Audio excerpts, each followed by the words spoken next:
This course, we are discussing the cross-cultural negotiations with China. First, we need to answer the question, why China? Why not to learn the negotiations with South Africa? China owns 1/4 of the world's population, about 1.4 billion people, 1.4 billion potential customers, and rapid economic growth. As you can see, even under the worldwide epidemic situation, it still keeps 18% of growth in first quarter 2021.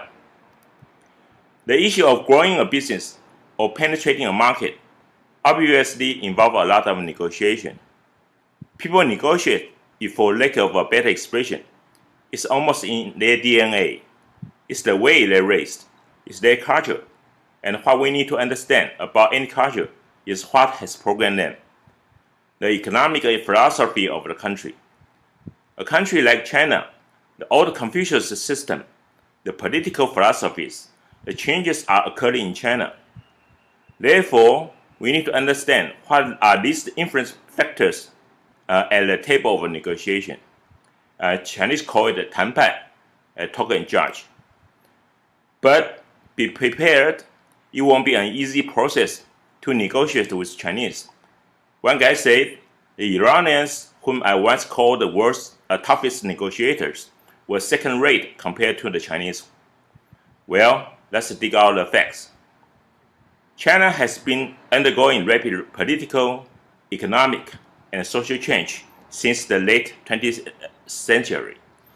Its cultural heritage, special national circumstances, and international exposure exchange are three intervened and interacting factors that have been the major determinant of Chinese business culture and negotiation style. And the Chinese call it the culture is 文化.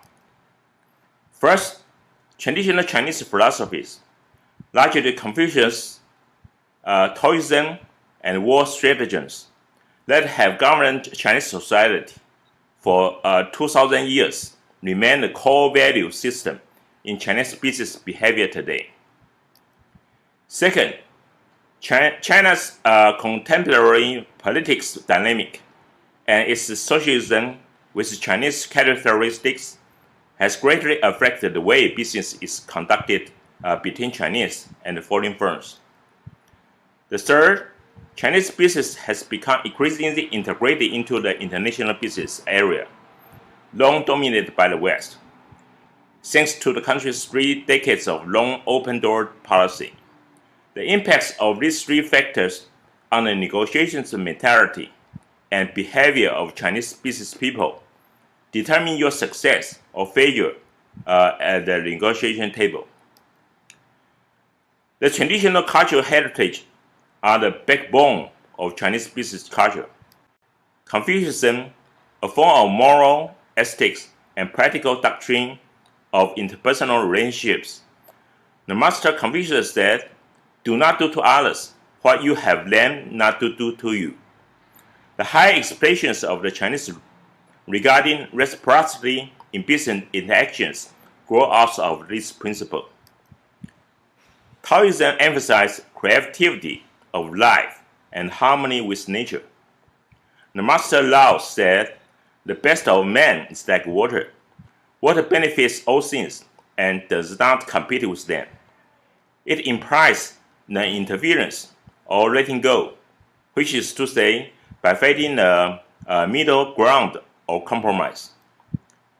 The 36 stratagems is a Chinese essay used to illustrate a series of stratagems used in politics, war, and civil interactions. For instance, the strategy 4, wait leisurely for an exhausted enemy. What does that mean? It means bracing for dynamics with calmness. Then you stand in a better position. Then what are the behavioral and thinking patterns that generate by this Chinese culture heritage? We have 3 examples. The first is the focus on relationships.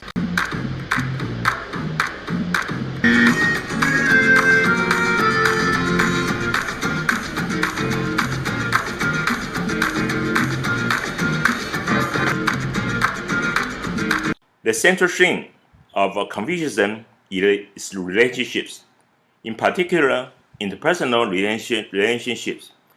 In the eyes of the Chinese people, any relationship between pieces is ultimately built upon relationships between individuals.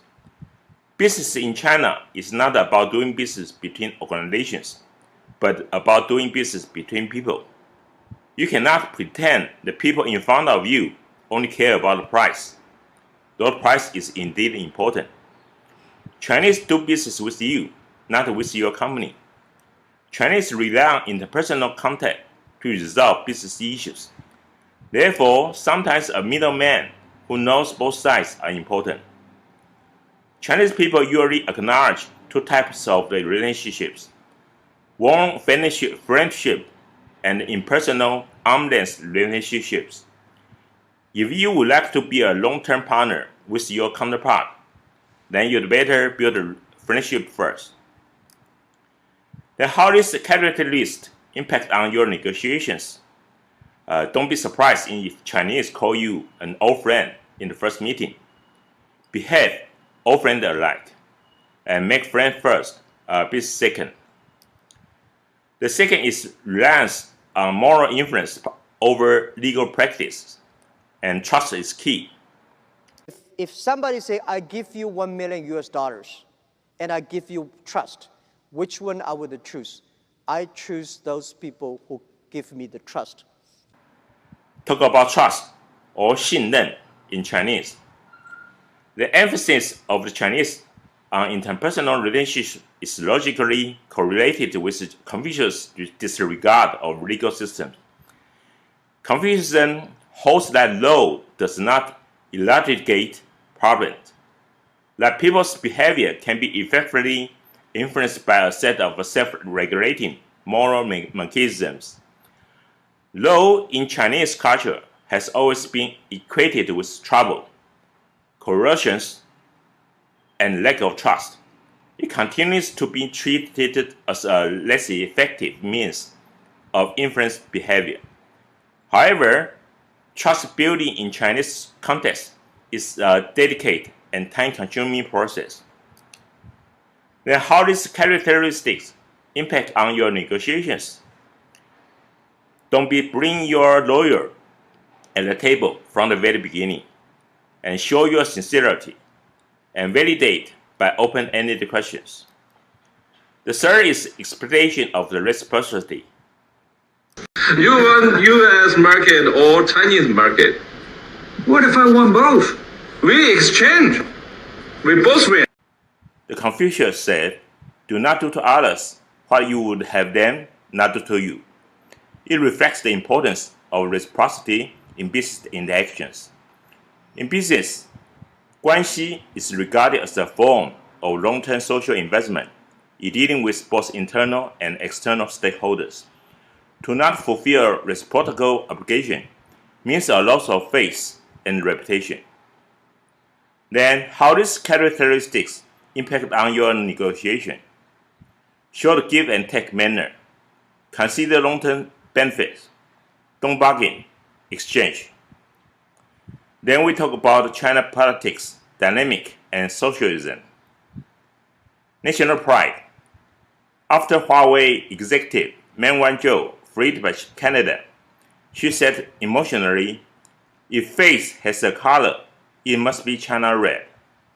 Chinese will expect foreigners show their empathy and respect to their country due to a lot of historical reasons. Pragmatism. Deng Xiaoping said, practice the sole criterion for testing truth. Deng believed that only by experimenting with alternative forms of production and entrepreneurial activities would China find the best path for economic development. Test the water and move. Cross the river by feeding the stones. These words of wisdom have been passed down for generations and inspired the Chinese nations in the early days of the reform and opening up.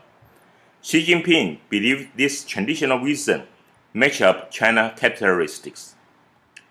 Then what are the behavioral and thinking patterns that generated by this Chinese political development? We also have 3 examples. The first is pragmatism economic system. The introduction of what Deng Xiaoping called black cat, white cat theory. It doesn't matter if the cat is white or black, as long as it catches mice, then it's a good cat.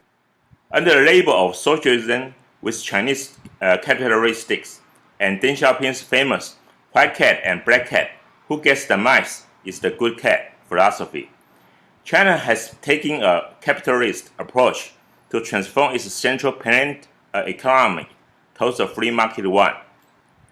However, the free market mechanism is seen as a necessary and important tool, but not the main driver of the socio-economic system. In this scheme, local Chinese governments have become the front line directly responsible for the development of their local economy in line with the national guideline and priorities. Then how these characteristics impact on your negotiation? Truth is important. The way that works is more important. Don't always look into the details. Keep in mind the total picture. And don't hurry up step by step. The second is multi-layered governance of business. Last year, China started to lift its restrictions on foreign investment in the auto sector, enabling foreign carmakers to own their Chinese operations outright for the first time. Chinese companies operate under various combinations of local, provincial, and central government authority. This governance structure gives rise to numerous potential or invisible stakeholders in Chinese companies and can have a significant impact on the decision-making process in Sino-foreign business negotiations.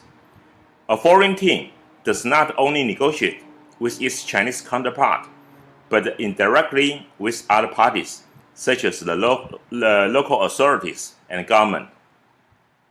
Then how these characteristics impact on your negotiation? Find out the biggest influencer. Your offer meets the needs of multiple authorities and the role of government officer in decision making. The number 3 is the dominance of state-owned enterprise, SOEs. For some sectors like telecommunication, it is still dominated by the SOEs because instead of pursuing for profit, they have other functions like poverty reduction, and that's why we see high level of digital infrastructure in China, especially in rural areas. And in terms of reducing inequality and bridging the gap between different regions in China, SOEs almost have an irreplaceable force because profit is not the only goal. And in this sense, I do think their roles in Chinese economy will not be weakened really, since much of the population is still having a long way to catch up in their income. State-owned enterprises are not purely market-driven or profit-oriented. China has the largest number of SOEs in the world, over 150,000. Nearly all of China's highways were built by SOEs. The how these characteristics impact on your negotiation. Government is often the invisible hand in SOE and negotiation process, and longer term to get a return is expected, and joint decision-making structure. Finally, we talk about the international engagement. What are the behavioral and thinking patterns that generated by the international engagement of Chinese? We also have 3 examples. First is decentralization. For people who want to understand the economic reforms, it's crucial because this is actually the secret sauce. This is how you get to a dynamic economy without privatization, because we made a mistake in our economic analyses over the last 200 years. The core feature of capitalism is not private property. The core feature of capitalism is competition. Decentralization encourages healthy competition among cities to create attractive investment climates. It also encourages local innovation in the provision of public goods. It promotes the creation of policies tailored to the needs of individual regions. Then how these characteristics impact on your negotiation? create a competitive atmosphere, and strengthen the benefits you can bring in to local economy, and try several local authorities. Example 2 is excessive pragmatism. There is trouble brewing at Luckin Coffee. Luckin stock plunging over 80% on Thursday after it disclosed that its chief operating officer inflated 2019 sales by about $310 million. The materialistic worldview can be seen mainly in such a socialist country. This shifting mentality is reflecting a more pragmatic, results-driven approach to business negotiations. Then how this character list impact on your negotiation? Still show trust, but validate, and cross-check from various sources, listening to what others say, and due diligence. Example 3 is awareness of international business rules. A recent survey showed over 430,000 Chinese overseas students, or over 82% from the pool, returned home in 2016. 10 years ago, that number was only about one-third.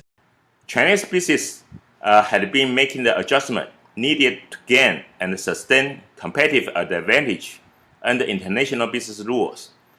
And many Chinese exposed to international practice and cultural diversity to travel abroad and attendance at Western University have become more experienced, professional, and material negotiators. And Chinese business people are increasingly able to communicate effectively in English. Then how this characteristic impact on your negotiation? You can find more technically competent officials. You can see this change. Find out the right person to communicate in the first meeting, and share same value or common practice. Then what's more? So how did China do it? Can other countries? We are not talking about the technology. We are talking about the name they use. 和谐 is equal to harmony. And due to Confucianism and Taoism, Chinese prefer such a harmony environment, even at the negotiation table. Please keep in mind to this. In this first section, we discuss the lesson learned we get from the US-China talks in Alaska in March 2021. Though this course we focus on business negotiation, however, this big political event also can educate a lot. Let's move on. First, we saw China's top diplomatic officer Yang said one statement: "We saw too well of the United States." It's very unusual in such a diplomatic occasion.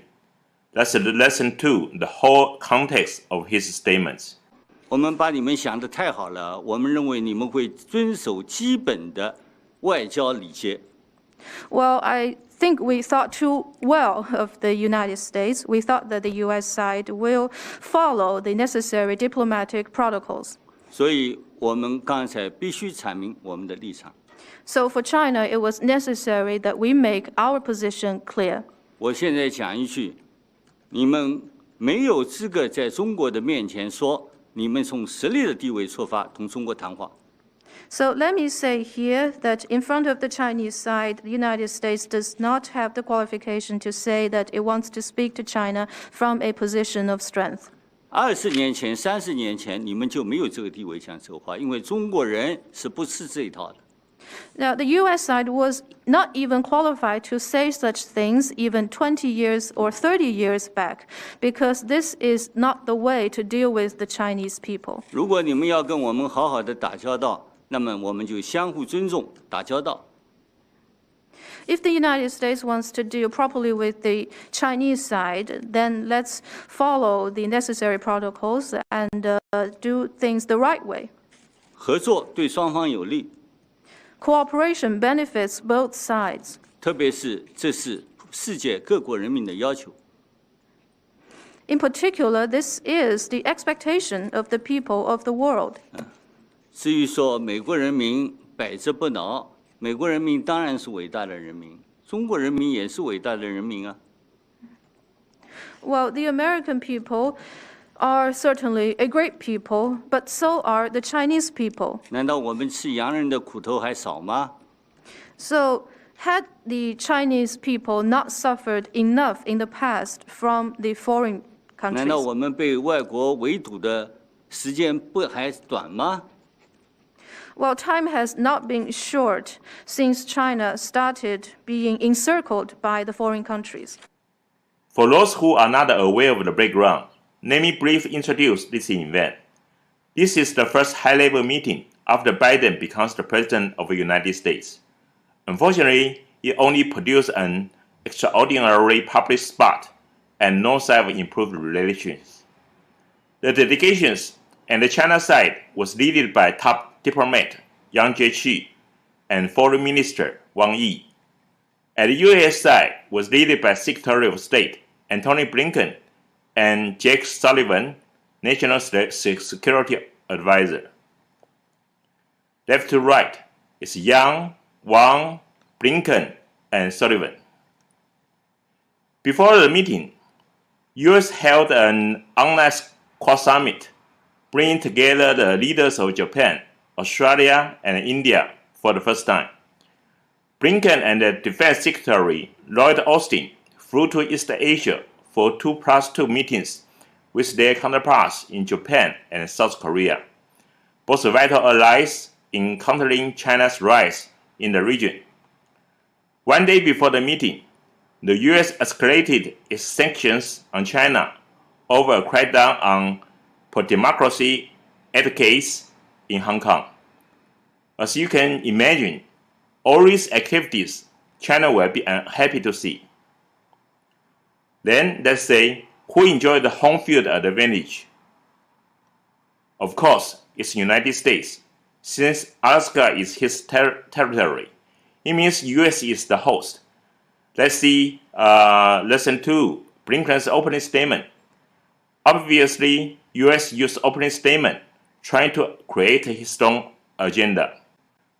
What U.S. said, U.S. raised concerns on actions by China, including in Xinjiang, Hong Kong, Taiwan, cyber attacks on U.S. and economic corrosion told our allies.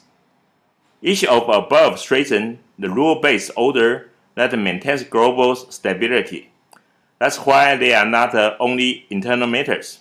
Today, we'll have an opportunity to discuss key priorities, both domestic and global, so that China can better understand our administration's intentions and approach.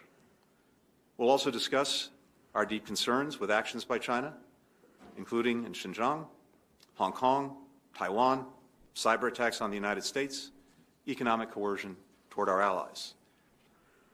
Each of these actions threaten the rules-based order that maintains global stability. That's why they're not merely internal matters and why we feel an obligation to raise these issues here today. I said that the United States relationship with China will be competitive where it should be, collaborative where it can be, adversarial where it must be. U.S. relationship with China will be competitive where it should be, collaborative where it can be, and adversarial where it must be. Then let's review this meeting in perspective of negotiation. We summarize 4 points about Chinese behavior. First is saving face in Chinese culture. Then Chinese team utilized their old 36 stratagems. This time they used the number 30, that's subject-object role reversal. Then Chinese highlight reciprocity and cooperation. Finally, don't ignore Chinese national dignity. Let's see one by one. First, let's discuss saving face in Chinese culture. Chinese call it 面子. Wang said, where's your hospitality? Chinese call it 待客之道. Since before meeting and opening statements, U.S. fingerpoint Hong Kong, Xinjiang, Taiwan issues. Most of Chinese people are friendly and polite to their visitors. That is perhaps the Chinese tradition for Chinese people to treat their guests friendly. Never let guests losing face. Then why China feel losing face? Because China treat these issues as their core interest. As a host, US bring these issues to the table at the very beginning. China feels losing face. The second, under this situation, Chinese team use their old stratagem, the number 30, subject-object role reversal. Chinese call it 反客为主. As we mentioned, US enjoyed home field advantage. They also try to create his own agenda. At the Chinese side, they call it 请君入瓮. It means you set up the rule to follow. Then why China should follow your rule?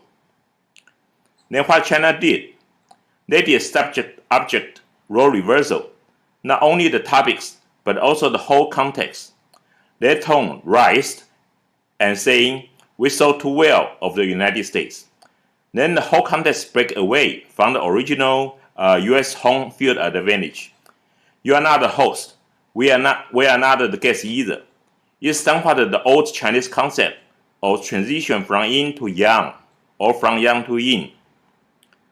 The number 3 is the Chinese highlight, reciprocity and cooperation. Confucius said, do not do to others what you would have them not do to you. Vice versa. Also, yang indicate cooperation is good to both parties. Chinese also have an idiom, 礼尚往来. Proper behavior is based on reciprocity. It also applies to gift exchange. The li is the gift. The final one is national dignity. This year is 2021. Chinese clearly remember the history of 120 years ago, when they also have had a big meeting with foreign countries, sign off on an unfair protocol, and before that, they already lost their Hong Kong and Taiwan to British and Japanese. Chinese even call it Century of Humiliation, dated from 1839, the first Opium War with British. Accept it or not, this is always in the mind of Chinese. They expect empathy and respect from foreigners. Also, safeguard national dignity is important.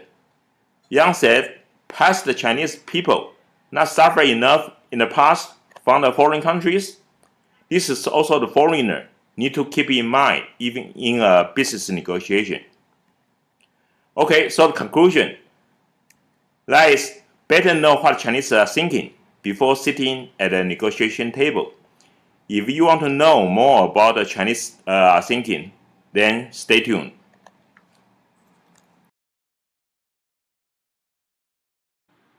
As we mentioned in the beginning, the Confucianism has great impact to the Chinese behavior. The two major behaviors are 面子, face, and Guanxi, relationship. Next session, I'm going to talk about the Chinese word 面子, and it is spelled as M-I-N-Z-I. 面子 means face, but it doesn't mean your cheek at the front of your head. Actually means give me face and losing face. It means a kind of a prestige. It means self once being perceived very positively in others' eyes.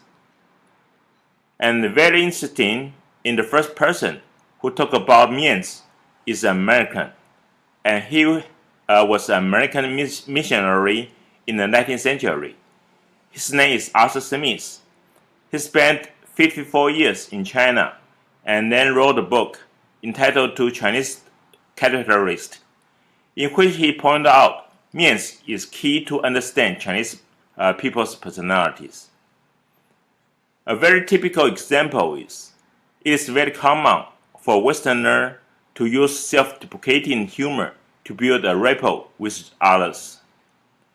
For instance, Al Gore, in his speech entitled An Inconvenient Truth, standing around the students, introduced himself.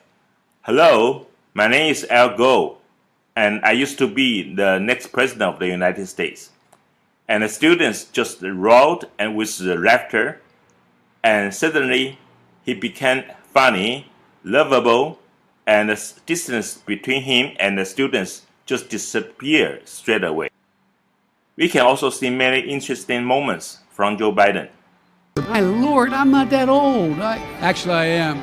However, for a Chinese person, because it influences this concept of means, you need to be perceived seriously and positively by others, especially someone with high social status. The person would seldom, if I would not say never, but seldom use such a stroke to break ice with other people, because it's dangerous, because it will incur face loss in Chinese culture. Therefore, you won't see President Xi to do the same thing. In China, when people go out dining, it's always the person who proposes to dine out to pay for the bill. And it's inconceivable in Chinese culture for a group of people trying to divide bill or going Dutch in a Chinese restaurant, because that will incur face loss. Because according to the rule of means, one needs to be perceived as being generous and kind. Therefore, suggestion of dividing bills will naturally be perceived as being mean and money-grabbing in the social context. Different understanding about means and the face is probably the single most important reasons and cause for miscommunication in intercultural interactions.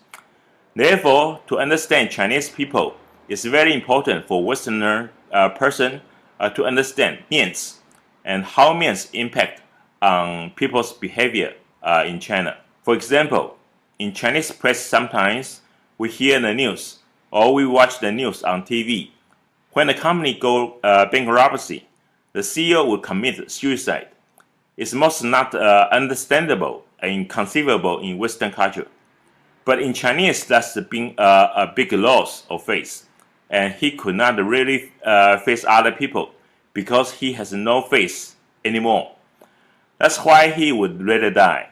And that's the best case to show means is actually sometimes more important with life. Another example, a normal invitation acceptance interactions. For instance, if I invite you back to my place for a meal, as friends, it's normally quite straightforward in a Western culture. But in Chinese culture, it's normally have to involve at least 3 rounds. Firstly, I initiate the invitation to show my generous, and you then refuse it, because you show you don't want to be perceived as being greedy. Therefore, I need to initiate the offer to show that I'm genuine to make this offer. And then you need to refuse it again and also give me a bit indication, because I don't want to cause you too much trouble. And to me, as an inviter, a person who invites you, I would reinforce the third time. Look, it's not to be troublesome. It doesn't move much work. A lot of things has been prepared, so please do come. If you don't come, then I won't be happy. Then you will see, all right, I will come at this time. So it's a very kind of energy-consuming interactions. Even just before, inviting somebody and accept an offer, it applies the same to giving a gift and accepting a gift. So it involves a lot of work and reciprocating interactions. So people do find it quite tiring. Then what's the influence of means in business interactions? One of the characteristics of interpersonal relationship is that relationship is very hierarchical. So that is to say, we need to know who you are in a social hierarchy before I know how to interact with you. And the means or face is one of the major indicators of our relative standing in the social hierarchy. So if you are a person with a lot of face or a lot of credit of social esteem is the way we feel about ourselves. A high self-esteem is feel confident and content with who you are. If you are with a lot of face, then I know why I should be respectful in interacting with you. I should pay attention to what you want and try to align my interests and my goals with your goals. In order to get, pursue my business objectives. But if I know you are lower than me in social esteem, or face, or means, and I expect that you would be respectful to me, and I would have more bargaining power in our business transactions. So even that China is such a hierarchical society, and the face and means is a very important indicator of a person's relative standing in a social hierarchy. It's no wonder why Chinese people would do everything they can do to acquire social face and also to protect their face. Because once in Chinese society, well, you have to do a lot in order to gain the face. Okay, you have to do a lot, not only by your own personal achievement, but also by connecting to people with a higher level of social esteem, with more face in order to save face. But if you do something that is below our social expectation, something that is not social desirable, then you can lose face very easy. When you lose face in front of others, when you lose face in business relationship, you are very likely to lose your business connection as well. Because people don't see that you have that kind of social connections and social esteem that would help them achieve their goal in business environment. So from that perspective, face is very important. Face is almost like your social capital in the Chinese sense. Without this kind of social capital, you are not going anywhere. But with this kind of social capital, you may feel that, well, other people would like to connect to you because they feel that by connecting to you, they may be able to connect not only to you. Not only do they feel that they can gain access to your own personal resources, but also gain the resources from your network. It would be easier to understand the word means if we take a look of a few phrases related to the word means. 爱面子，张先生很爱面子，爱面子 love face. When someone loves their face, that means that they are really care about their own image, their reputation. Mr. Chang graduated from university a few months ago, but he couldn't get a job. Someone offered him a part-time position in a factory, but he didn't want to go because 他太爱面子了. He cared about his reputation too much. So he wouldn't do anything to damage his reputation. He would rather not to have a job than go to the factory to do part-time job. 没面子，张先生很没面子，没面子 doesn't have a face. When someone doesn't have a face, that means their reputation is gone. They lose their face. 你这样做我很没面子。What you did has damaged my reputation. My face is gone now because of you. 张先生觉得找不到工作很没面子。Mr. Chang thinks that couldn't find a job, he really lose face. 给我点面子，给我点面子 ，Give me some face. Give me some respect. Don't make me lose face. Mr. Chang and Mr. Wang are having an argument, but Ted is closer to Mr. Chang. So Ted wants to say to Mr. Chang, don't argue with Mr. Wang. 给我点面子。Mr. Chang, for my sake, out of respect for me, don't argue with Mr. Wang. Similar to 给我点面子, you can also say, 看在我的面子上, to do it out of respect for me. 不用给我面子，不用给我面子 No need to give me face. You don't need to be nice to someone for the sake of me, because you have respect for me, so you don't argue for your own benefit. There's no need to do that. Mr. Wang is a newcomer. He thinks he's popular and good-looking, so he looks down on Mr. Chang. Mr. Chang has so much respect for Ted, so he never argues with Mr. Wang. But Ted wants to tell Mr. Chang, Mr. Chang, there's no need to 给我面子 It alias 不用给我面子 Don't need to worry about me Show Mr. Wang who is the boss 面子很大面子很大 Face is big Someone is well respected by people So no matter where he go people want to do things for him People are willing to help him to do things for his sake 面子不够大 In the opposite 面子不够大 Face is not big enough 你的面子不够大 You are not that well respected So people wouldn't do things for you If Mr. Wang still bullying Mr. Chang If Mr. Chang wouldn't fight back Ted will say to Mr. Chang Mr. Chang 是我面子不够大吗 Is that because I'm not well respected by you So you wouldn't fight back 留点面子留点面子 Save someone's face 给他留点面子 To stop further embarrassing the other person If Mr. Chang did fight back and proved to be much more popular and better looking than Mr. Wang Then Ted will say Mr. Chang 给 Mr. Wang 留点面子Mr. Chang give Mr. Wang some respect Don't embarrass him further So we have 7 phrases 爱面子没面子给我点面子不用给我面子面子很大面子不够大留点面子 There are some tips in negotiation if considering 面子 We have 5 tips First recommendation is try to read between the lines. In order not to make counterparts lose face, Chinese businessmen are famous for their indirect way of communication.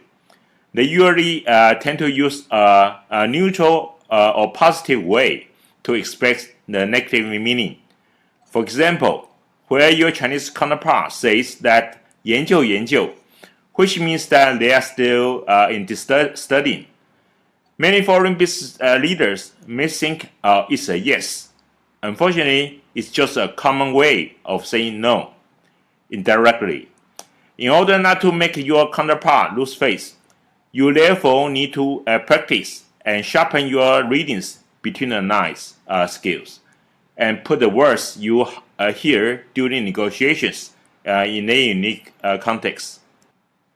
The second is never criticize any of the negotiators, since in a collectivist society, if one member is criticized, the whole group lose face, especially not to criticize the leader in front of their employees. The number 3 is avoid saying no, and find other ways to say you disagree. This is because saying no to someone would be deemed potentially quite offensive, and it would cause both parties to lose face. Chinese would potentially say something along the lines of maybe, that almost certainly means no. The next is do not get angry. If you encounter a situation that you are unhappy with, avoid getting angry. Instead, try to say as positive as you can. In China, if you get angry, then you risk people avoiding you. The final one is to compliment regularly. If you get an opportunity to compliment the individuals that you are communicating with, you should take the time to do so. For instance, to compliment their English. In China, a lot of people feel a bit insecure about their English skills, and so they are afraid to talk to Westerners. If you compliment them on their English skills, then they will be very happy and far more likely to respond to you.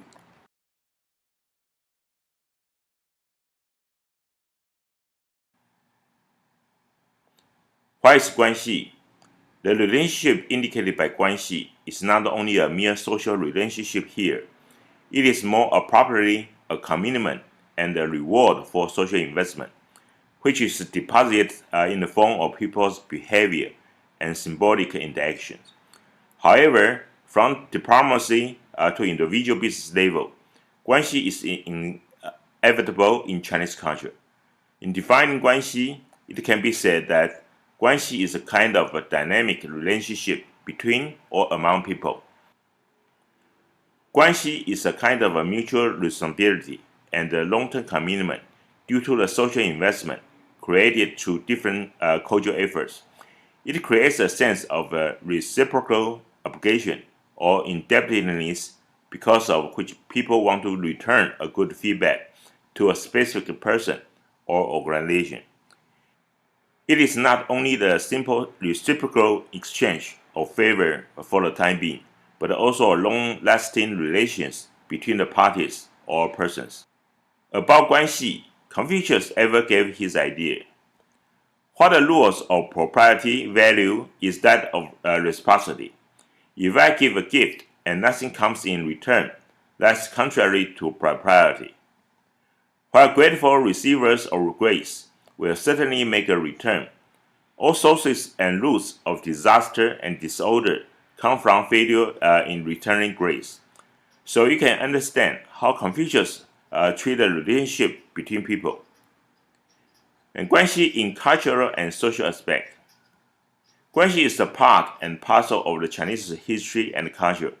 It not only have a very strong impact on the people's daily life, but also its dynamics has its great impact on Chinese economy and business activity. This Guanxi is widely used to indicate a nexus or complex relationship among the people. In a Chinese social structure, faith or means is considered as the representative of one's honor and dignity. Most interestingly, this Guanxi is mostly connected to the means of Chinese people. Social harmony, filial piety, and social interactions create a combined state of Chinese culture, where people's commitment is required as the very basic component of Chinese social structure. What is Chinese tradition today lies the representation of their social interaction, guided by different philosophers and rulers. Thus, Guanxi is intrinsically very much associated with the Chinese social system and the state system in the macro stage. Guanxi in politics and legal aspect. In China, time and resources are the two key important elements by which Guanxi can be culturally with others. It is suggested to maintain Guanxi with the people of higher rank, because if they are happy with somebody, they can influence their subordinate to cooperate in all the cases.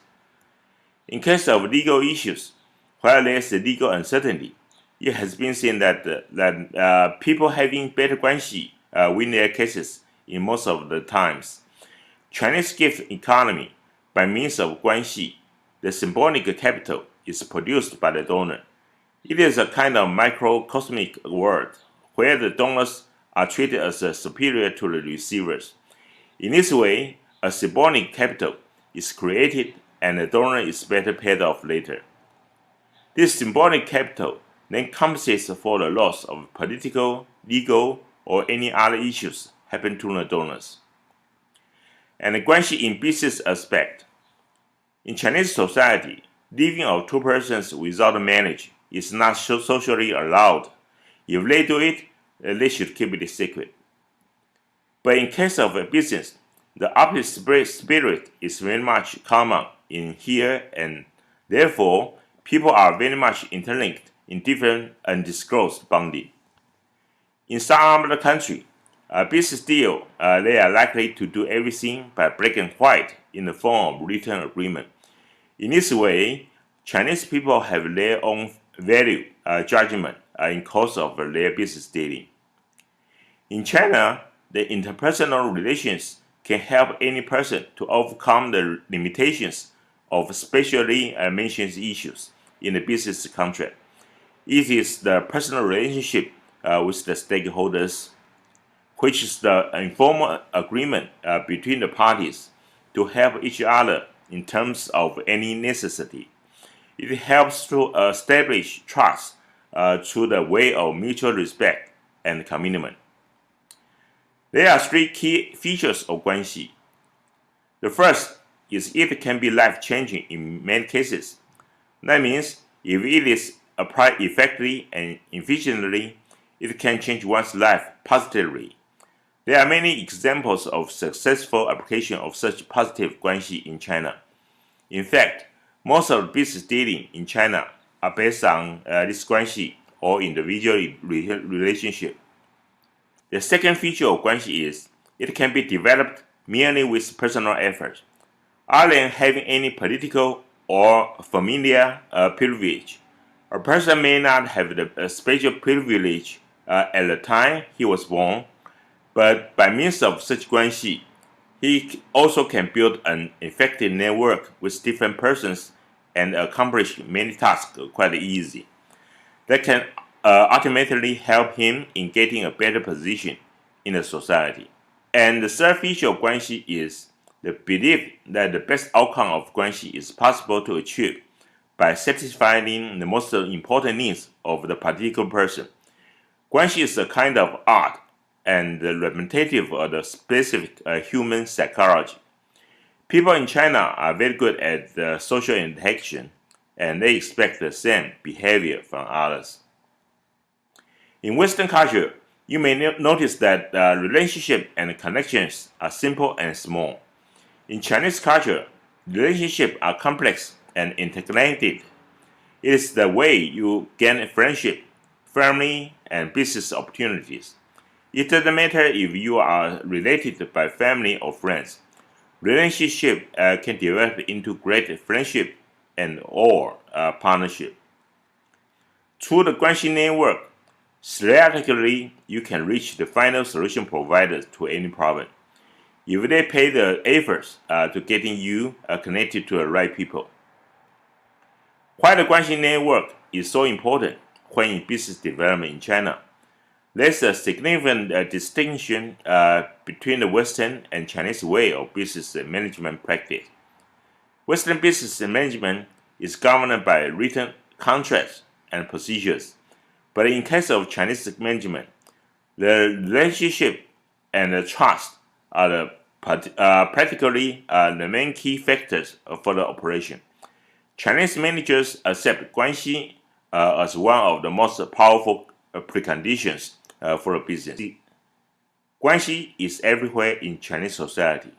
In China, Guanxi is essential in personal life and work, such as looking for a job, getting a good and responsible doctor, finding business opportunities, get good to manage, solve legal problems, and more. So what are the cause of the good Guanxi? In order to build a good and strong relationship with Chinese, you should demonstrate the following characteristics, like dependability, trustworthiness, and respect. Then how Chinese to develop Guanxi, or how you can develop Guanxi with the Chinese. Number 1, spend time with them. Number 2, drinking together. Number 3, giving gift. Number 4, accept Chinese invitation. Number 5, inviting them home. Number 6, try to know more about who is who. Number 7, try to make an introduction to more people. Number 8, paying compliments. Number 9, do them a favor. Finally, do what they like to do. Just join them. Then, as a foreigner, how to bridge the cultural gap. There's some kind of Guanxi gateway. That's a kind of barrier for foreigners' entry to the Chinese Guanxi network. Such ties can help the other persons to enter the Chinese network to do business or maintain a long-term relationship with Chinese people. Western business personnel cannot enter the inner circle easy because a kind of intercultural interaction is needed there. With the help of Chinese and Western managers, these situations can be improved, and the combination of insider and outsiders networking becomes possible. Still, it is not possible for the Westerners to retain a relationship with Chinese internal network for a long time because of the distinct Western values. Since there are some significant differences between Guanxi and Western personal networking. Therefore, intermediaries are required sometimes. They can set up a negotiation strategy that is suitable for a potential client, or help Western and Chinese companies learn to collaborate more efficiently with mutual respect and achieve successful business deal. Finally, come to what Chinese said, one more connections means one more avenue to be successful. 多一个朋友，多一条路。We introduced the structure of the analysis for Chinese negotiation. The model depicts three key elements of business negotiations. The first, the deeply ingrained Chinese culture can impact both the negotiation process as well as the tactics used during a negotiation. The second, the tactics used during the negotiation can influence the structure of the process. The third, the stages of the negotiation process can be affected by both culture and tactics. We'll give an example. The culture element, thrift. China's long history of economic and political instability has taught his people to save their money. A practice known as jejian, less thrift. Many Chinese save nearly 4 times as much as of their household income as Americans do. The focus on savings results in business negotiations in a lot of bargaining over price, usually through haggling. Chinese negotiators will pay their offers with more room to maneuver than most Westerners are used to, and they will make concessions on price with great reluctance and only after lengthy discussions. Therefore, the tactic that Chinese use is constantly complain the price is too high.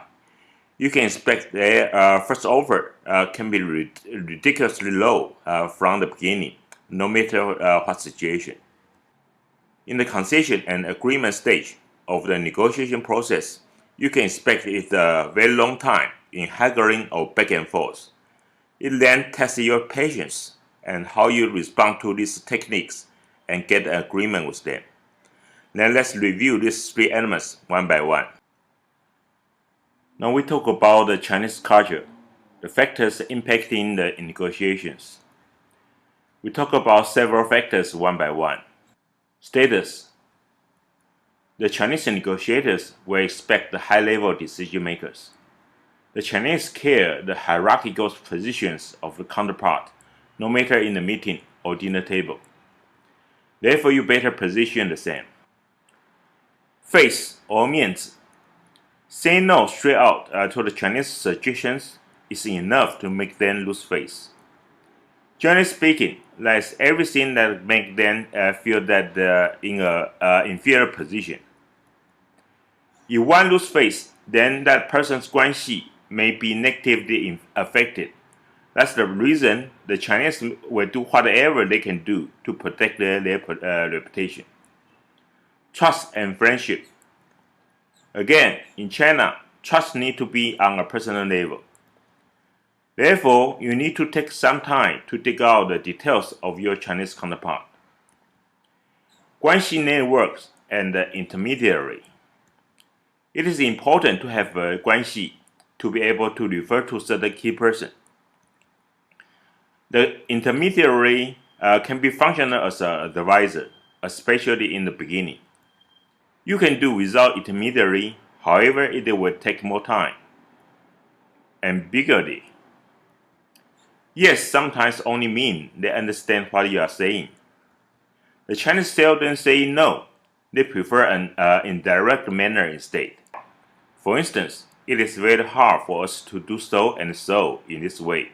But let me see what I can do to solve this, and then I will get back to you on this issue. Patience. The Chinese deadlines are flexible. Negotiating with the Chinese can be a very lengthy and time-consuming process. Therefore, be patient. About the unique Chinese protocol. The introduction process. You should give your business card to the other person with a certain reverence, and conversely. When you receive his business card, you should accept it with reverence. And you should look at the title and explicitly show that you read what it says on the card. And in the dinner table, there are some rules. For instance, how to toast with a superior. Protocol for formal meetings. Pay attention to the sitting positions, no matter in a meeting or in a dinner. It's especially important when the government officer is present. Gifts. The gifts better have a symbolic. If a negotiation is not in China, then some special your local activities can be arranged. The Chinese banquet and dinner. Banquets are more formal than dinners. It can take place when the contract is signed. Again, like informal talk, the ordinary dinner may be a more important value for trust building, since it enables you to talk in a smaller group. Finally, we talk about thrift. On the whole, Chinese value more on physical products. Westerners need to convince them for the value of software or service. Haggling and large gap in goal from each party can be expected. The Chinese are skilled at negotiating price, and therefore it is important to utilize an added marginal on your price. This marginal can be added into a package deal. Now we talk about some of the tactics that Chinese utilize in negotiation. We talk about several factors one by one. The details can be seen in 36 stratagems. First is the price is too high. The Chinese always make sure there's bargaining room concerning the price. And haggling is everyday activity to them, so be prepared. Then the tactic of sudden demands and changes. The agenda and negotiators may change suddenly.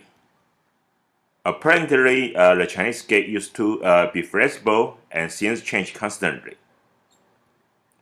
Silence. The Chinese utilize silence better than Westerners since Westerners are more interested in directly getting to a discussion and presenting their case. And keep silence is fundamental to the Chinese negotiation style to insist that the other party reveal its interest first. Showing anger. Some Chinese negotiators will show anger to get what they want.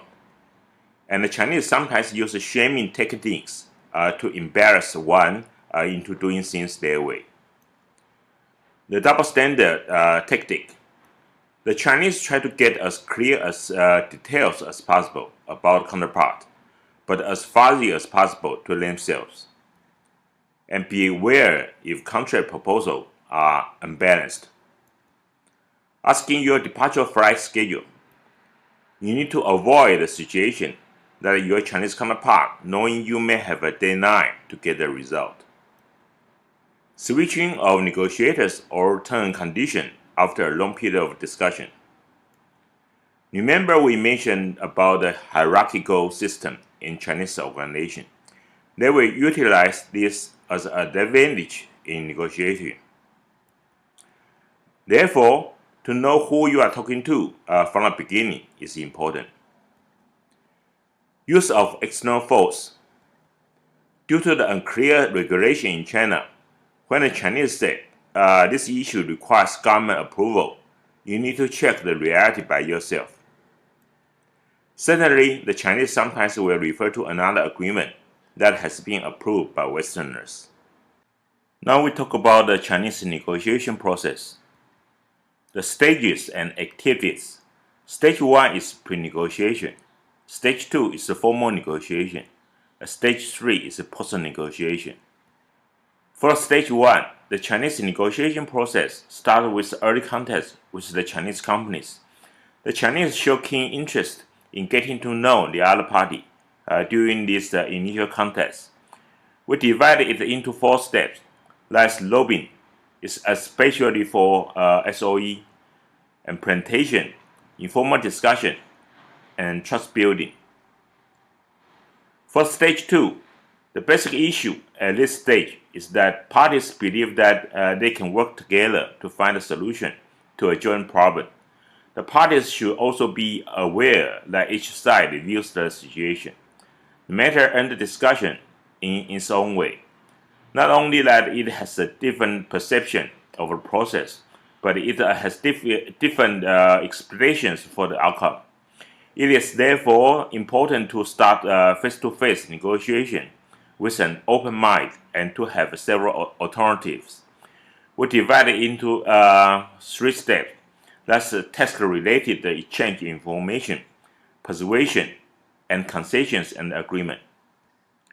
For stage 3, at this stage, all the terms have been agreed upon.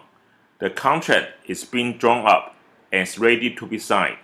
Experience has shown that writing the contract, the language used can be a negotiation process itself, as meaning and values may differ between the 2 parties.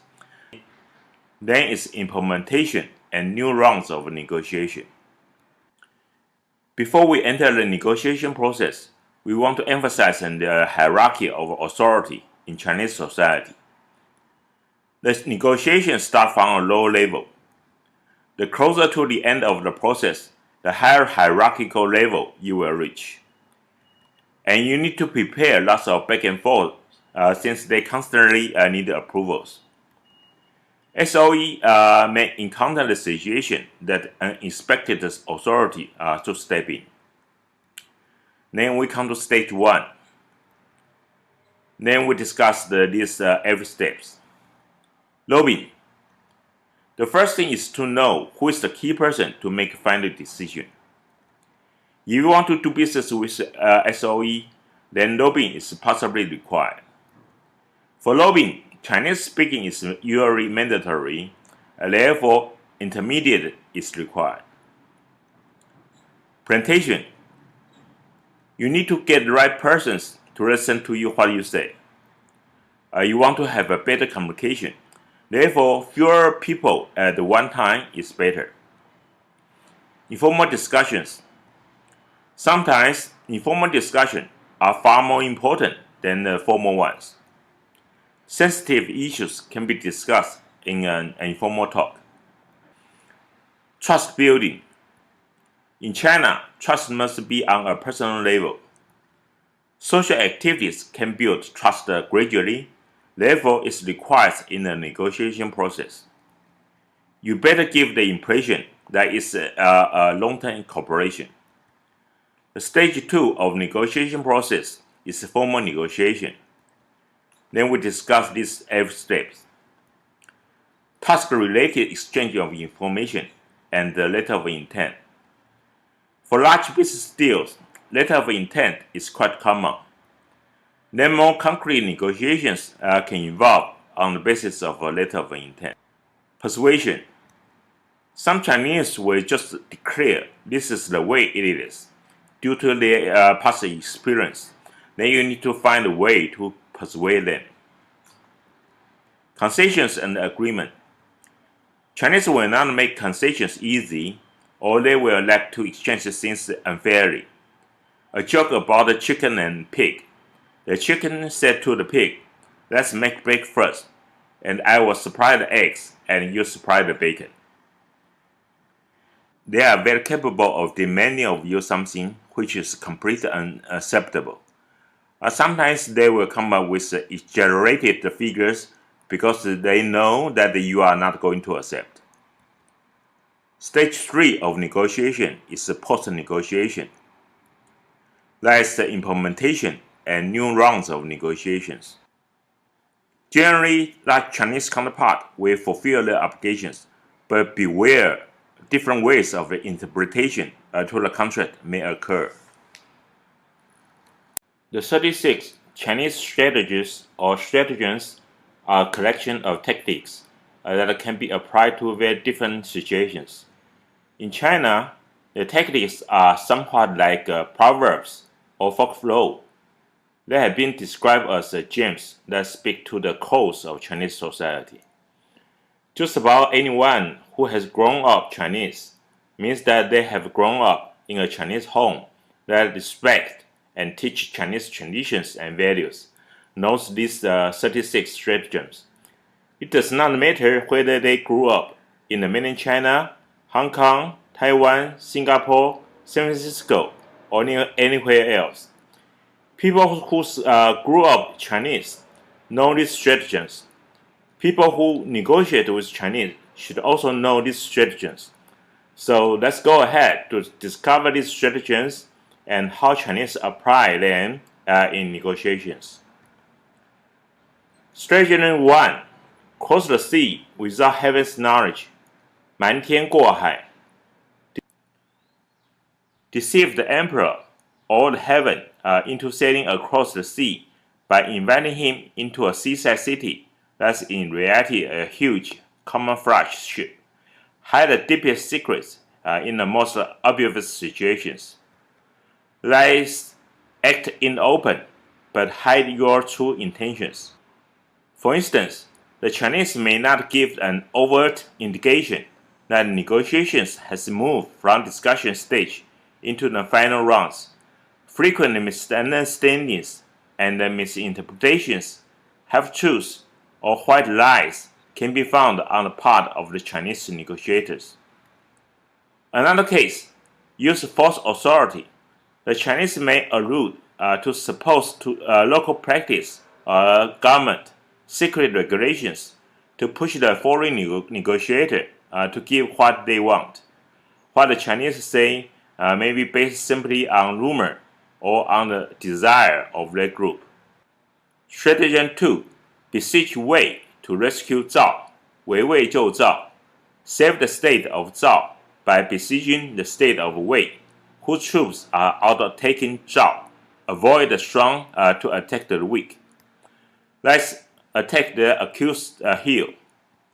For instance, identify and attack the adversary's vulnerabilities in either his position or his personality. Stratagem 3.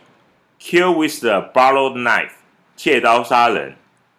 Make use of outside resources for one's own gain. That is, attack use the strength of another person. For instance, play competitors off against each other.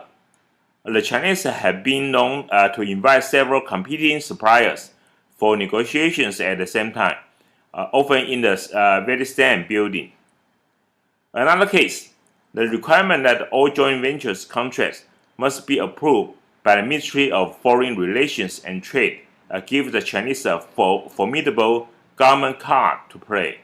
The Chinese negotiator can strengthen that unless the foreign company accepts the Chinese request, the transaction in question will not be approved by the government institutions. Stratagem 4. Await leisurely the exhausted enemy. 以逸待劳. Relax and preserve your strength while watching the enemy exhausted himself. Let's exercise patience and wear them down. For instance, play home court. Important negotiations always take place on Chinese soil. Another case, the Chinese are skilled at controlling the schedule and timing of the negotiation. Stratagem 5. Loot a burning house. 趁火打劫. Take advantage of the opponent's trouble or crisis. Let's hit them where they are down. For instance, use the Chinese fishing tactic. Let's take advantage of foreign business people's lack of knowledge of the local market. Another case, exploit the opponent's uncertainty, inconsistency, and divergent interest. Stratagem 6. Clamor in the east, but attack in the west. 声东击西. Devise a fend eastward, but launch an attack westward. Let's fake to the right, attack to the left. For instance, the Chinese deliberately discuss small matters or make unexpected and ridiculous demands, and spend much time arguing about them, thereby drawing the other party off the main course. Stratagem 7. Create something out of nothing. 无中生有, make the unreal seem real, gain advantage by conjuring illusion. That is, turn something that is not substantial into reality. For instance, the price is always too high tactic. The seller's price is always too high. Stratagem 8. Openly repair the walk away, but secretly march to Chenchang, 暗度陈仓. Play over it. Predictable and public maneuvers, the walk away against the covert, surprising and secretive ones. Let's pretend to care about an issue and later give it up to get what they really want. For instance, the Chinese negotiate openly with one supplier, but secretly with another. Stratagem 9. Watch the fire burning from across the river. 隔岸观火. Master the art of delay. Wait for favorable conditions to emerge. Let's allow them to fight your other enemy while you rest and observe. Later, defeat the exhausted survivor. For instance, time is on the Chinese side. They can use it to wait you out.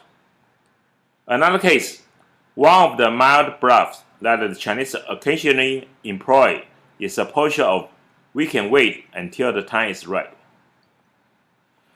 Stratagem 10. Hide a knife in a smile. 笑里藏刀. Hide a strong will under a compliant appearance. Win an opponent's trust and act only after his guard is down. Let's befriend them to get their guard down and attack their weakest point. For instance, foreign friends speak first, or you are our old friend.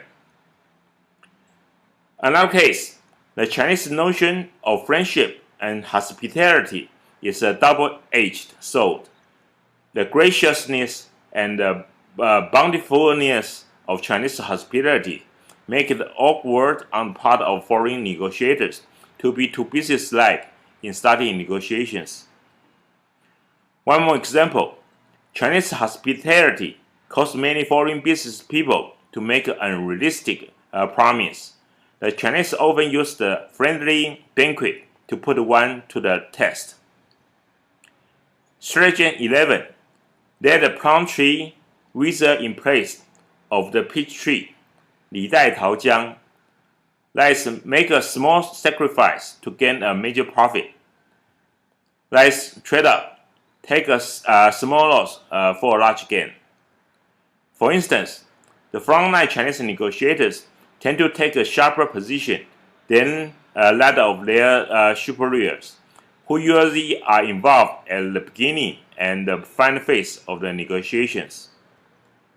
Another case, the Chinese team is a combination of the white face, that's good guy, and red face, bad guy people. Stratagem 12. Lead away a goat in passing. Let's 顺手牵羊. Take advantage of opportunities when they appear. Let's take advantage of every small opportunity. For instance, mooching is a popular and accepted form of behavior among the Chinese. The Chinese often expect something to be tossed in for free when they buy goods. This kind of expectation of a little something extra extends to international trade. Another case, the following is an example of Chinese trying to get more than originally agreed. Thus, after the agreement, the Chinese had gone through every contract signed with the foreign company in any part of China using the previous 7 years and wanted all the items ever given in those contracts included in the current one. They said everything was okay, except that the foreign company should provide the full service vans, less additional requests. Stratagem 13. Beat the grass to startle the snake. 打草惊蛇. Use direct or indirect warning and agitation. Let's stir things up before beginning to negotiate for your true intentions. For instance, keep silent. It is fundamental to the Chinese negotiation style to insist that the other party reveal its interest first, while the Chinese mark their interest and priorities. Another case is apply pressure to the other party and test their reactions. One more example, use shaming technique, showing anger, and so on. The Chinese generally believe that people will be shattered by the shame of their faults, and they will attempt to use ostensible transgression to embarrass one into doing things their way. Stratagem 14, borrow the corpse to return the soul, 借尸还魂. According to popular Chinese myths, the spirit of deceased may find reincarnation. Revive something dead by decorating or expressing it in a new face. Let's revive a dead proposal by presenting it again or in a new way. For instance, rest on big mountains tactic. The dying Chinese companies will team up with a foreign partner in a joint venture as a means to solve their financial, technological, and management problems. Stratagem 15. Lure the tiger leave the mountains. 调虎离山. Draw the opponent out of his natural environment from which his source of power comes to make him more vulnerable to attack. Let's seek a neutral location. Negotiate after leading him away from a position of strength. For instance, control negotiation location, schedule, and use China's ubiquitous standard form of contract. Stratagem 16.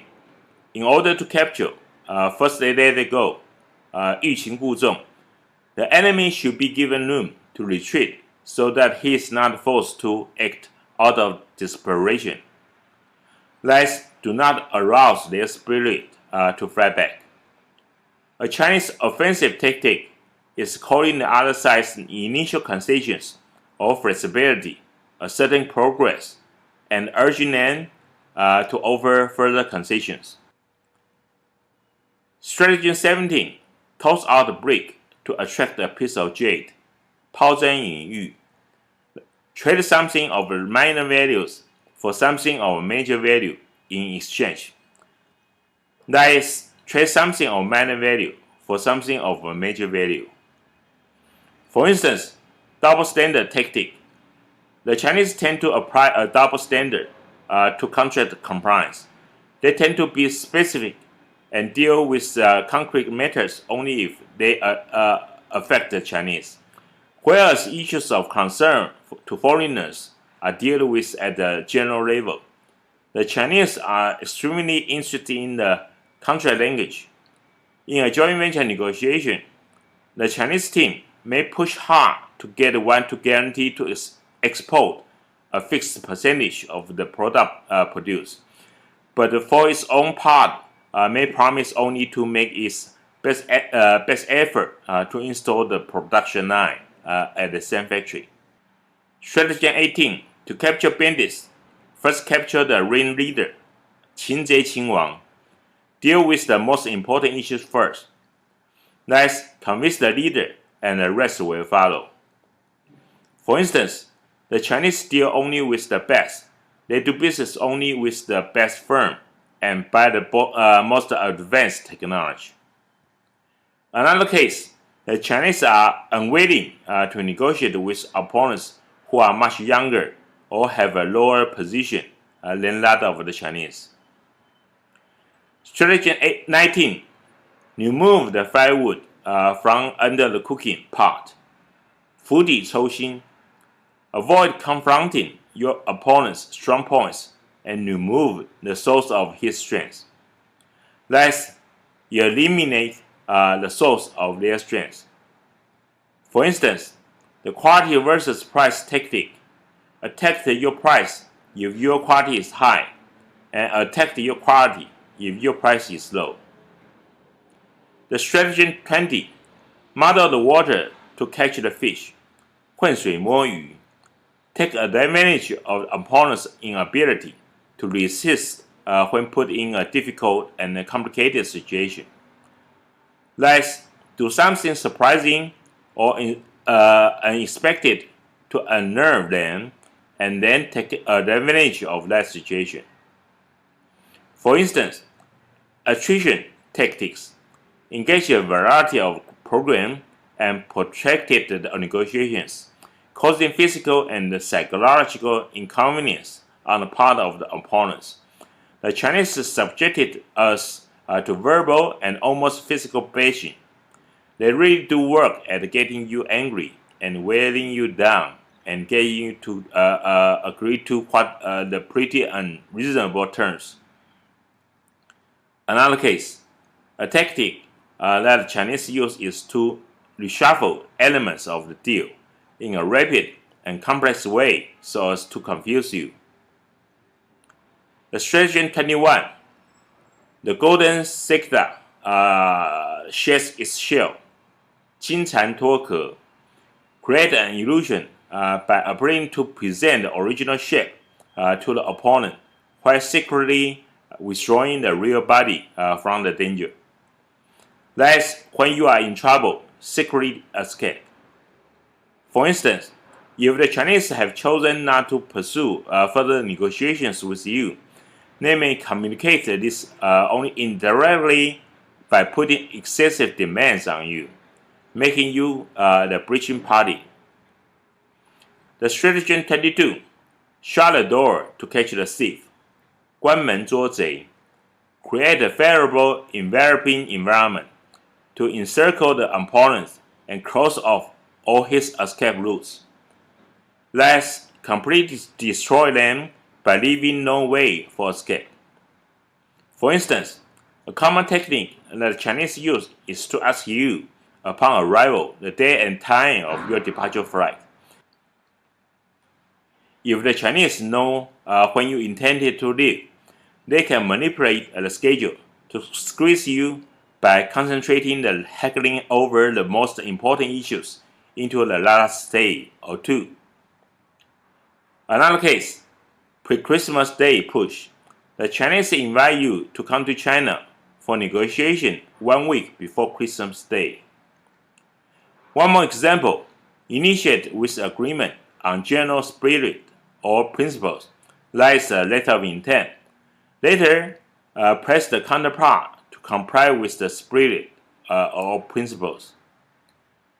The stratagem 23, befriend the distant states while attacking the nearby ones, 远交近攻, deal with the enemies one by one. After the neighboring state is conquered, one can then attack the distant state. That is, build strategic alliance with others that will give you the upper hand. For instance, the Chinese may try to split a foreign team by befriending subordinate members of the team. They may use information gained from the subordinate members to unsettle the chief negotiator and the foreign team. The stratagem 24, barter the road to conquer Guo, 假道发国, deal with the enemies one by one. Use the nearby state as a springboard to reach the distant state, then remove the nearby state. That is, temporarily join forces with a friend against a common enemy. For instance, in establishing a joint venture, a primary Chinese motivation is to use the foreign partner's proprietary technology and international marketing, sales, and distribution network to facilitate export from China. Another case, the Chinese may be less interested in concluding a deal than in gaining information that they can put to use in parallel negotiations with the competition. The stratagem 25, steal the beams and change the pillars, 偷梁换柱. In a broader sense, this stratagem refers to the use of various replacement techniques to achieve one's masked purposes. Like sabotage, incapacitate, or destroy them by removing their key support. For instance, It is not uncommon for the Chinese to switch negotiators and to change the terms of a deal even after a long period of discussion. Another case, to destabilize the foreign negotiator when discussions are not heading in their favor. The Chinese side will change both negotiators and the location of the negotiation. When a new negotiator is brought in, negotiations start again from the beginning, and former understandings are negated. Stratagem 26. Point at the mulberry tree, but curse the local tree. 指桑骂槐. Convey one's intention and opinions in an indirect way. That is, convey your intentions, opinions indirectly. For instance, feign anger. Chinese negotiators sometimes use displays of temper to try to get what they want. The Chinese may go so far as to pick up their papers with a flourish and storm out of the negotiation room. The stratagem 27. Play a sober-minded fool. 假词不颠. Hide one's ambition to win by total surprise. That is, play dumb, then surprise them, let them underestimate you.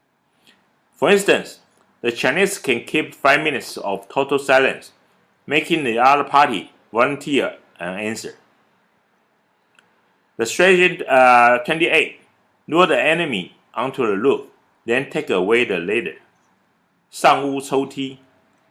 Lure the enemy into a trap and then cut off his escape route. Let's lead them into a trap, then cut off their escape. For instance, take advantage of the adversary's time schedule. Squeeze him out, sign the contract shortly before his scheduled departure for the airport. The stratagem 29. Flowers bloom in the tree. 树上开花.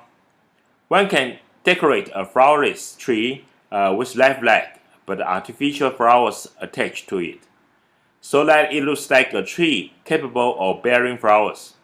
One who lacks internal strength may resort to external forces to achieve his goal. Likes, refrain deceitfully, expand the pie with objects of little value. For instance, use the external force, for instance, government approval and internal regulation to gain bargaining power. Another case, the Chinese can use interpreters strategically. For example, an English-speaking Chinese negotiator may use the translation process to observe the other party's nonverbal behaviors and to get twice the response time. The stratagem 30. The guest becomes the host. 反客为主. Turn one's defensive and passive position into an offensive and active one. Let's turn your defensive and passive position into an offensive and active one. For instance, play the card of a less big market on the planet. It is always the foreign business people who are seeking favors from China. The stratagem 31. The beautiful woman stratagem, 美人计, use woman, temptations, and espionage to overpower the enemy. Attach importance to espionage, intelligence, and information collected. Let's provide alluring distractions. For instance, use social activities like banquet, sightseeing, karaoke bar, and gifts to set up the other party. Stratagem 32. The empty city stratagem, 空城计. If you have absolutely no means of defense for your city, and you openly display this vulnerable situation to your suspicious enemy by just opening the city gate, he is likely to assume the opposite. A deliberate display of weakness can conceal the true vulnerability and thus confuse the enemy.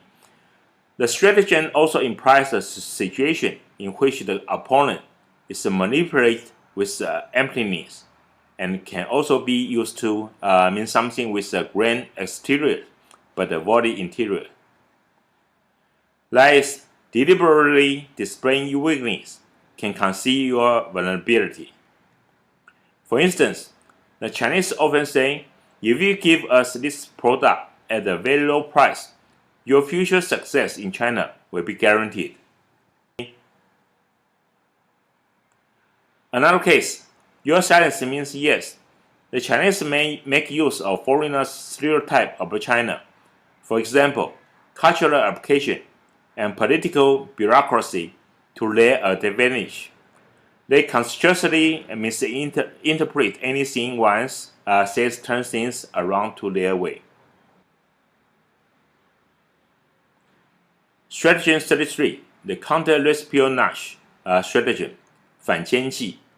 When the enemy spy is detected, do not beat the grass to startle the snake, but furnish him with false information to sow discord in his camp. Maintain high intelligence and alertness.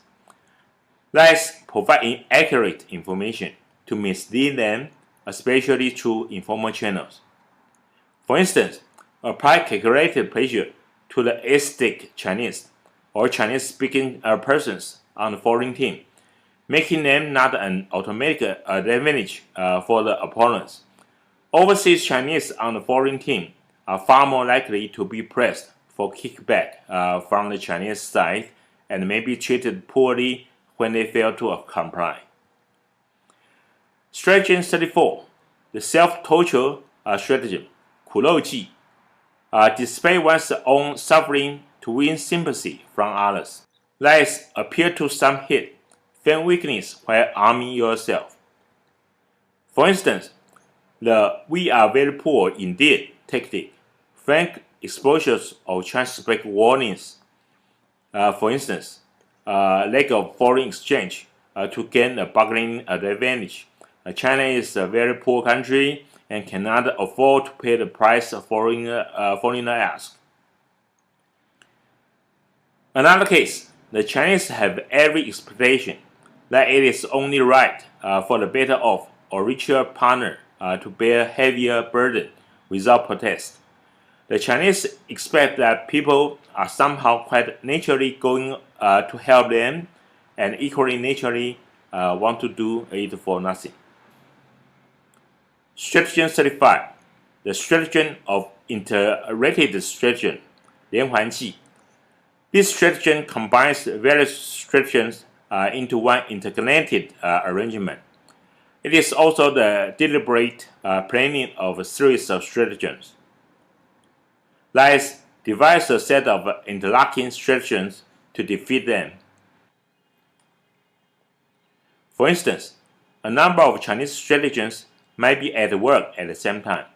Several tactics are systematically used by the Chinese negotiators, such as controlling location and schedule, utilize weakness, using the sham technique, pitting competitors against each other, feign anger, rehashing old issues, and manipulating expectations. Stratagem 36. Running away is the best stratagem. 走为上策. A good fighter flees away from the danger of the moment. Running away when all else fails. Endure temporary disgrace and losses to win ultimate victory. Run away to gain bargaining power. Lies, perhaps your partner best alternative to a negotiated agreement.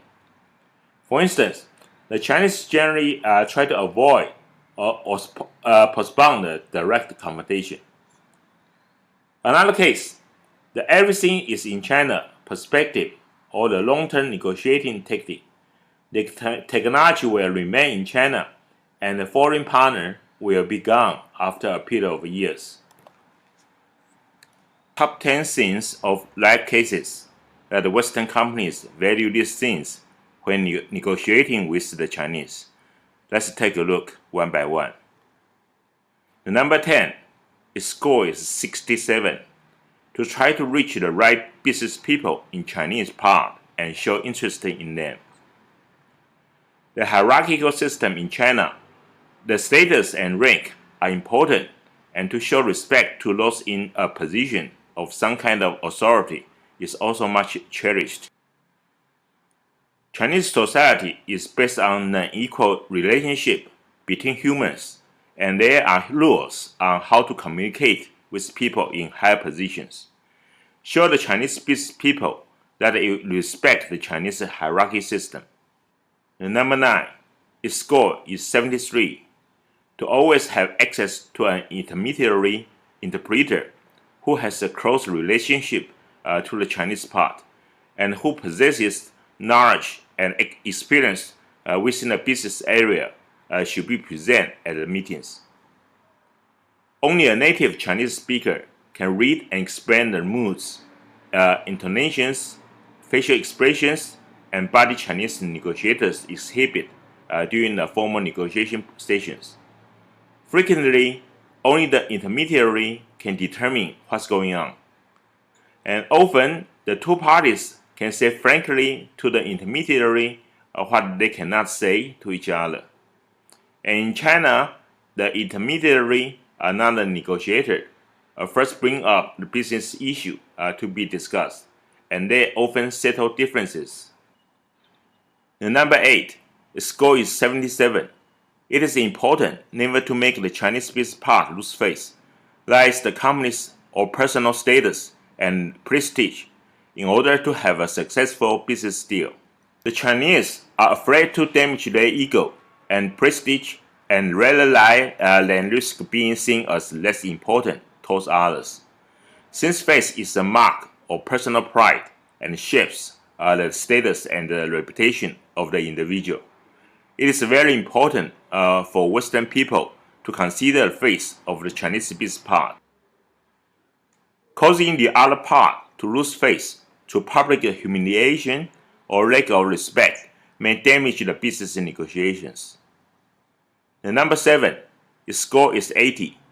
Western companies have to be patient and prepared for the fact that it takes a lot of time when dealing with Chinese companies. The Chinese rarely make concessions immediately following persuasive appeals without broader consultation. The combination of group decision making and social status can make things quite complicated on the Chinese side. The Chinese are skilled in using delay as a persuasive tactic. Therefore, you need the full backing and understanding of your home office so you can bide your time. The number 6, its score is 83. To have the correct team during negotiations, that's the people that possesses the correct knowledge and experience to make a successful business deal. It's a disaster to send a relatively young and low-level sales representative to a high-level negotiation. Send an executive whose rank at least equals the Chinese part. Otherwise, they will doubt your sincerity, and the deal died before it began. Top-level Chinese executive may not be prepared to bargain. Rather, they will evaluate the relationship during a show of sincerity by their Western counterparts. The number 5, its score is 86. To be flexible and accept change is necessary when negotiating with the Chinese. Since the working hours in China are more extended than in the Western world, Western business people have to be flexible and change their way of working when going to China. It is also important to be flexible during negotiations, since the Chinese often change their plan. To be more flexible may help you to receive a better offer. The number 4, its score is 88. It is important to have knowledge about the Chinese culture before the negotiations, and to understand and respect the differences. Chinese are highly influenced with their culture and past, and that shows in the business negotiations as well. Since their culture differs a lot from the Western culture, their style of doing business also is quite different, and that leads to tough negotiations when partnering with them. It's very important to understand their psychology and their culture before starting any negotiations with them. Also, they demand a lot of mutual respect and trust. That is the core of doing business with them. The number 3, its score is 90. Trust is one of the most significant issues for Chinese business people, and it is therefore important for Western business people to build up good Guanxi. In China, people put an effort into building long-term relationship, that's Guanxi, and the key to manage that is to have trust between the two parts. Chinese people mainly focus on trust within the family and personal trust within different social groups they belong to. A trusted business associate of yours must pass you along to his trusted business associate. Because of this Chinese way of thinking, it may be useful to utilize intermediary as a middleman. The number 2, its score is 93. To try and maintain a relationship also after the negotiations is of huge importance. It is important to try to expand the networks as it is to keep it in touch with the former business partners in China. To maintain a relationship, a continuing contact with the Chinese associate must take place. This may be accomplished by regular communication and occasionally gifts and favors. If not doing so, the Chinese may see the other business part as one only looking for money and not willing to establish a long-term relationship. The number 1, its score is 100. To build a relationship before signing a contract is necessary. Relationships are very important for Chinese when doing business. They want to get to know the other's business part and develop a personal relation before the negotiations, and don't like to negotiate with strangers. If there's no relationship before the negotiations, there will most likely not be any deal. It is necessary to focus on devoting enough time and develop both a business and a personal relation with the Chinese business part before negotiating. The characteristics of the American negotiator and Chinese negotiator. The basic cultural values and ways of thinking. The collectivist versus the individualist. One of the things that the Americans tend to do in trying to get to a quick deal. They have a psychology that says the fewer people on the negotiation team, the better. There's less confusion, and we can get this thing done in a hurry. The problem with that is, however, that doesn't indicate gravitas. It doesn't indicate that we are placing significance on a negotiation by not matching the size of the Chinese team. They tend to not think in a collective mindset. The hierarchical mindset of the Chinese from the old Confucian system that layers are roles. In China, gray hair can be a benefit. That there's a hierarchy. It isn't always necessary competence which determine who will be running the negotiation team, who will be necessarily be making the decisions. American is an information-oriented society. Chinese are relationship-oriented. Americans think very linear. They take like a funnel, thinking linearly, bring things down and diluting them to the main point, as opposed to looking at the whole of the topic. Most Americans find a negotiation an argument, a fight, make people uncomfortable. Yet Chinese is definitely what we would call it the haggling culture. It's expected that there will be a back and forth. It's expected that you push and expect to get pushed back. In fact, if you don't push back, the Chinese will call it tempo and obey. It's not something that you would advocate. Then task sounding. For American, time is money. They just want to get this thing done. Let's hurry. The Chinese focus on getting to know you, to understand you. The American negotiation process tend to be very informal, as opposed to a structured, formal process with the Chinese. The role of intermediary let's go back to Guanxi. In other words, if you want to get to somebody in China, if you want to get a decision, you want to get to the right person, it's usually best if you use an intermediary who has that connection with the person you are trying to get to. If you are contemplating a negotiation, you definitely want to build up the Guanxi and the relationship well in advance of the trip over there, because you won't be able to build it on the initial trip.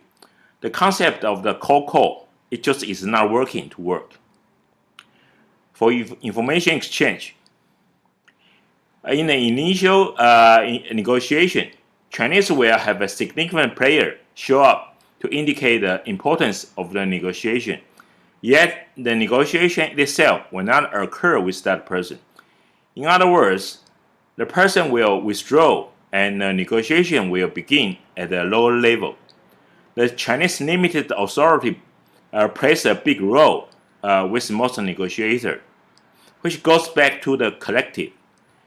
You are not normally going to find someone on the spot who is able to make a decision right then and there. Most American negotiators tend to have a significant more authority when they are dispatched to a negotiation. Americans tend to make proposals up front. In a hurry, let's hit the point. The Chinese, the tactic they use is to often talk about the goals and the principles of the negotiation. Have you buy into the goals and principles and then turn the table to you and say, why aren't you willing to agree? We have given you the roadmap to accomplish those principles and goals. Let's negotiate from that point. For means of persuasion, Americans tend to aggressive. It means lots of proposals on the table. Let's put them out. Let's hit the point. The Chinese are much better listeners. What they are really listening for is what interests you, and then to see if they can take those interests and use them against you. Enduring and impatient, it will be a long process negotiating with Chinese. For terms of agreement, Americans like to pursue a good deal, sign the contract. In fact, contracts guarantee nothing. You can find a way to break the contract. It also can be changed. It can be shifted in the interest of Chinese interests. China is a survival culture. Win-win is not unknown. Therefore, Chinese don't expect a detailed contract and avoid any legalistic details. The tactics you can expect from American are openness, strength, confidence, efficiency, those hallmarks of American. And Chinese care faith, politeness, flexibility, and patience. And don't ignore the importance of social status in Chinese society. The conclusion are different from Chinese and Westerner in negotiation. The core is its priority in emotion. Chinese call it qin, and reason. Chinese call it li, and law. Chinese call it fa. It has been a tradition in China to value emotion over law until today. Such an attitude makes a sharp contrast to the Western one in terms of the law-emotion in relation. The differences are rooted in the understanding of the fundamental concepts of reason, emotion, and law. China holds a concept of intuitive reason, a concrete and broad concept of emotion, and the positive and narrow concept of law, while the West has a rational reason, analytic and narrow concept of emotion, and abstract and broad concept of law. The Western conceptualization seems to prevail over the Chinese one, epistemologically and technically.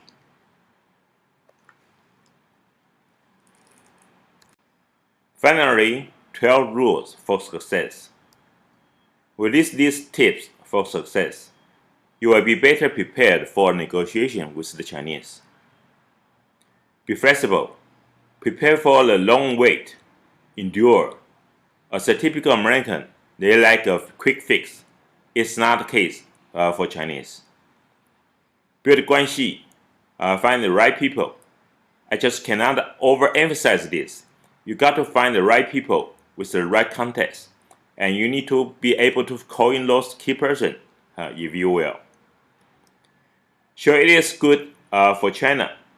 As important as finding the right people is to make sure that whatever you have offering them is legitimate in support of the Chinese society, Chinese business, the concept of corporate China.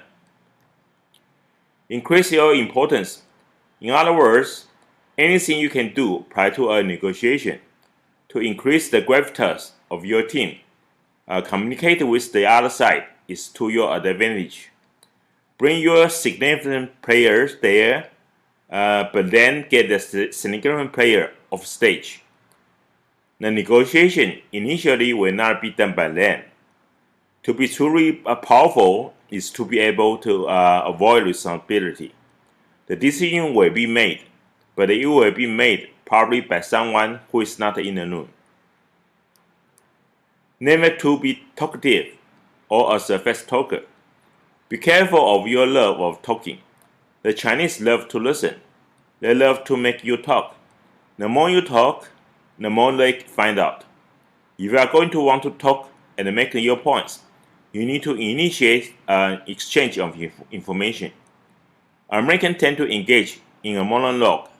They love to talk. They love to be listened to. By the way, Chinese distrust a fast talker. If you have got someone particularly slick on your team, send them somewhere else. Don't take them into China. Control your emotions.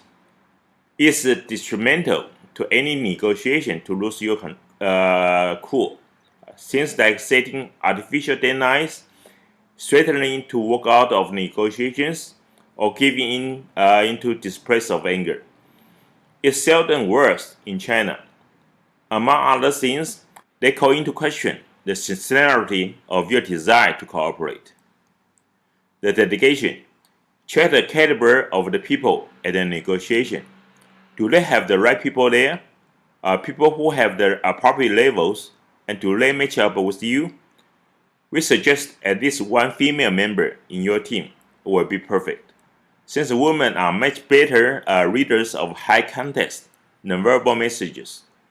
You are going to discover that when you are sent over, you have very clear lines of responsibility. However, you will discover Chinese team, the lines of responsibility are completely blurred. As I said, the decision is probably someone else outside the room. Avoid becoming indebted. Beware of a home court advantage. The food, the drink, you come all this way. You don't want to go back empty-handed. Minimize your no's. When you have to say no, the goal is to limit the damage. You want to minimize your no's. You want to minimize rejection. You just say, let's consider, let's defer, and drag the thing out. Think beyond the short term. They're going to want you to agree on the principles of the goals, and that's certainly something which is important in any negotiation. Where do we want to end up, especially in a long-term view? Be fair, reasonable, and diplomatic. If your Chinese counterpart believes that you are being unreasonable, they may not openly say so, but your negotiations are likely to stall and go nowhere. If you disagree with your counterpart, don't simply reject their position out of hand, but carefully explain your reasoning. China is a marathon, not a sprint, and your negotiations are likely to take place over a longer period of time than in the West. Many negotiations may be carried out over the telephone in places like in the United States, but this is virtually unheard of in China. The requirement for face-to-face meeting alone extends the time for negotiations. The need for an intermediary, as well as the time necessary to get to know your potential partner, are other factors that make them longer. Have a clear idea of where you want to end up. Have a good luck.